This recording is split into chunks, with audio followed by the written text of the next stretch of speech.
Porque por mais que o Senhor faça as coisas nas nossas vidas, a gente duvida, a gente não entende, porque o trabalhar de Deus, ele é sempre surpreendente, né? A gente sempre se surpreende.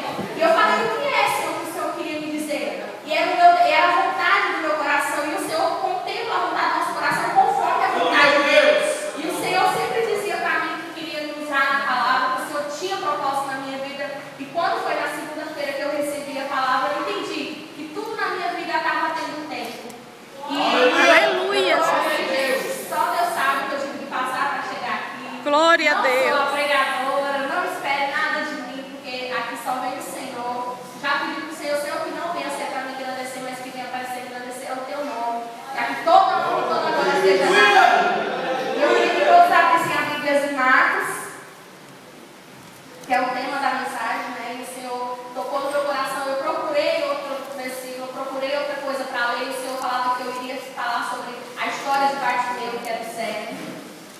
Que diz assim. Vou começar a partir de 46, só a parte final. Amém? Diz assim: Bartimeu, cego, mendigo, filho de